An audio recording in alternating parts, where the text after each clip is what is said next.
सद्बुद्धि, सन्मार्ग और कार्य का संकल्प देना। अडिग रहे विश्वास तुम पर, ऐसा अंतः कर देना।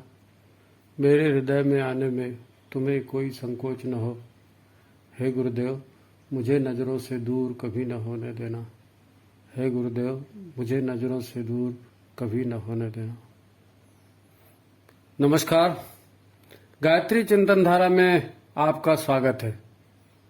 मित्रों, कभी कभी शांति से बैठकर हमें विचार कर लेना चाहिए कि हम में और अन्य प्राणियों में अंतर क्या है और मनुष्य को ईश्वर की सर्वोत्तम कृति क्यों कहा गया है। तब आप पाएंगे मन और बुद्धि का विकास ही वह प्रमुख बात है जो हमें अन्य प्राणियों से अलग करती है। अन्यथा शरीर के तल पर तो कई प्राणी ऐसे दिखेंगे कि हम मनुष्य उनसे कमतर ही हैं। शरीरों के भीतरी तंत्र में ये व्यवस्थाएं परमात्मा ने बनाई हैं, जिसमें उनके बच्चे भी उन्हीं की कॉपी प्रिंट जैसे निकलते हैं। परंतु मनुष्य में थोड़ा अंतर दिखता है, और यह अंतर है मन और बुद्धि के विकास का। क्योंकि यहाँ भी रंग रूप तो माता पिता जैसा ही होता है, पर भीतरी गुणवत्ता बदल जाती है। अब यह बदला यदि हमें समझ में आ जाए तो अनेक संभावनाओं का जन्म हो सकता है। अन्यथा वही होगा, eat drink and B Mary, खाओ पियो, बच्चे पैदा करो, बूढ़े होके मर जाओ। और अधिकांश मनुष्य ऐसा ही जीवन जीते भी हैं। उन्हें अपने भीतर की नई संभावनाओं का भान ही नहीं है। तो हमारी यही विकसित मानसिक शक्तियां आज हमारे ही जीवन में दुख और मुसीबतों का कारण बन गई है। मनुष्य का पूरा संतुलन बिगड़ गया है, जिसे बैलेंस करने के लिए अब वो तरह तरह के नशे कर रहा है, तरह तरह के उपाय कर रहा है, ताकि कुछ देर के लिए ही सही वो सब कुछ भूल जाए। लोगों ने इस पर गाने लिखे, काहे बनाए तूने माटी के पुतले, काहे को दुनिया बनाई, आपने सुने होंगे। लोगों को आपने यह भी कहते सुना होगा कि यार अपने से तो इन पशु पक्षियों का जीवन अच्छा है, कोई चिंता नहीं, कोई फिक्र नहीं। देखो, हमारे पास दो ऑप्शन हैं। एक तो ये कि इस संसार के माया जाल में जैसे जी रहे हैं, दुख सुख भोग रहे हैं, ऐसे ही जीते चले जाएं और जीवन समाप्त कर लें, तो हो जाने दो समाप्त। या फिर दूसरा मार्ग है, अपने भीतर जहां सुख या दुख का अनुभव होता है उस सिस्टम को समझ लें, जागे, चैतन्य हो जाएं और अपने बचने का मार्ग स्वयं ढूंढ लें। शांत और चैतन्य हो जाएंगे तो विधि का विधान भी अपने आप समझ में आ जाएगा। क्योंकि यहां कोई जादू मंत्र नहीं है, सब कुछ बिल्कुल साइंटिफिक तरीके से चलता है और सब कुछ ओपन है, कोई भी समझ सकता है। बस थोड़ी सी चैतन्यता या जागृति आ जाए तो हमारी समझ में नए सारे समीकरण भी आ जाएंगे और हमारा अंतःकरण भी उसके अनुरूप ट्यून अप हो जाएगा, या सिस्टम को समझने के हम काबिल हो जाएंगे। ये शरीर और मन की ट्यूनिंग वाली बात बहुत ज्यादा महत्वपूर्ण है, इसे हल्के में नहीं लेना। अपने देश में तो इसके ढेरों प्रमाण हैं। राजा जनक से लेकर गौतम बुद्ध से लेकर सम्राट अशोक, राजा भृतहरि तक अनेकों ऐसे परम वैभवशाली लोग थे, धन संपत्ति संपन्न राजे महाराजे, जिन्हें लगा कि कुछ तो गड़बड़ है। फिर उन्होंने अपने आप को विधि के विधान के अनुसार ट्यून अप किया, तो सारा वैभव, सारा साम्राज्य उन्हें निरर्थक लगने लगा। और फिर उन्होंने साधक या साधु का जीवन खुशी खुशी अपनाया, कोई पश्चाताप नहीं, अपने मन से सब छोड़ दिया।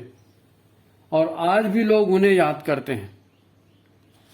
अन्य ऐसे साधक भी हैं, नानक, कबीर, शिवाजी, महाराणा प्रताप जैसे लोग भी हैं जो गृहस्थ होकर भी साधक का जीवन जीते रहे, सारे कर्तव्य करते रहे, सारी दुनियादारी करते रहे, लेकिन जीवन उनका साधक का ही था। स्वतः श्री राम शर्मा आचार्य जी इसके उदाहरण है। गृहस्थ रहते हुए भी साधक का कैसे जीवन जिया जाता है उन्होंने जी के दिखाया। तो मित्रों, ईश्वर या विधाता की फ्रीक्वेंसी से अपने अंतःकरण की फ्रीक्वेंसी को ट्यून अप कर लेना, ये साधना है। इसे ही जीवन साधना कह सकते हैं। और इसके लिए कोई संन्यास लेकर जंगल जाने की जरूरत भी नहीं है। ऐसा करना इसलिए जरूरी भी है कि शरीर और मन का पूर्ण विकास तो हो गया हमारा, परंतु हमें वो चैतन्यता नहीं आ सकी, वो जागृति नहीं आ सकी। मनुष्य का जीवन चेतना की विकास यात्रा की पहली सीढ़ी है।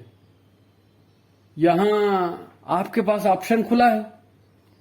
चाहो तो आंख, कान, दिमाग सब बंद करके जैसा जीते मरते रहे वैसे ही कर लो, और मनुष्य जीवन में चाहो तो चेतना की विकास यात्रा भी प्रारंभ कर लो और ऊपर की योनि में शांति और आनंद की दुनिया में प्रवेश कर लो। ईश्वर के साथ, ईश्वर की ट्यूनिंग के साथ ये तालमेल बिठाना, इसे ही तो योग कहते हैं। यही योग का मार्ग है। ईश्वर की दिव्य विधि व्यवस्था से जुड़ना, शरीर की, मन की और अपनी आंतरिक ऊर्जा या प्राण ऊर्जा को व्यवस्थित करना, ये योग की पहली सीढ़ी है। और आपको तो इसका अच्छा अनुभव है। लॉकडाउन पीरियड में, कोरोना काल में हो चुका है। सब के सब आयुर्वेदिक और योग चिकित्सा की ओर कितने तेजी से भाग रहे थे और सबको लाभ मिला। तो चेतना को उन्नत करना इसी की अगली सीढ़ी है।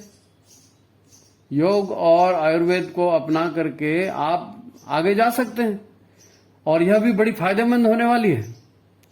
इसी दुनिया में रहते हुए आप दुखों की अनुभूति से मुक्त भी हो सकते हैं ऐसा करके। देखिए, हमारे यहां इसके दो मार्ग हैं जिन्हें हम संक्षेप में सजल श्रद्धा और प्रखर प्रज्ञा कह देते हैं। श्रद्धा का मार्ग है गुरु की या ईश्वर की विधि व्यवस्था पर श्रद्धा रखते हुए उन्हीं के अनुशासन में जीवन के हर काम को करना और अपने को केवल पूर्ण समर्पित कर देना, कर्ता भाव नहीं आने देना। और दूसरा मार्ग है प्रज्ञा या विवेक बुद्धि के जागरण का और साधना का मार्ग, जिसमें शरीर के पांचों कोशों की साधना, गायत्री मंत्र के अनुष्ठान, यज्ञ, संस्कार, स्वाध्याय और लोक सेवा के सारे कार्य आते हैं। दोनों ही प्रक्रियाओं में जागृत रहते हुए जीना जरूरी है।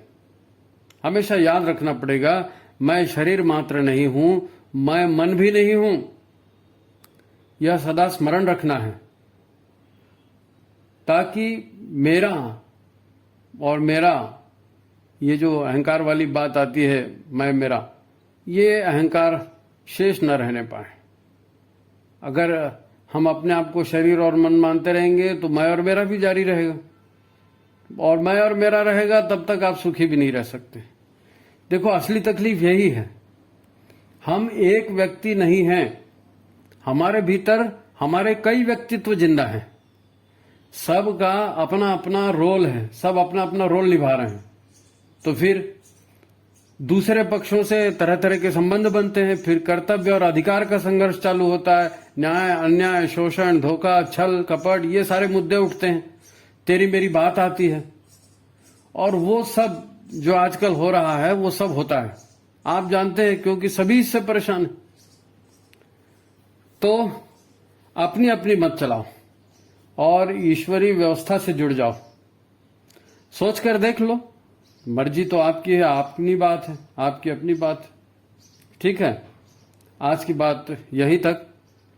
मित्रों, गायत्री चिंतन धारा वंदनीय माता जी की प्रेरणा से साधना की धारा प्रवाहित करते जा रही है। तो आप इस साधना की धारा से चैनल के माध्यम से जुड़ जाइए। गायत्री चिंतन धारा को सब्सक्राइब करिए, अन्य परिचितों में इसे शेयर करिए, लाइक करिए और साधना के विस्तार में योगदान जरूर करें। धन्यवाद, नमस्कार।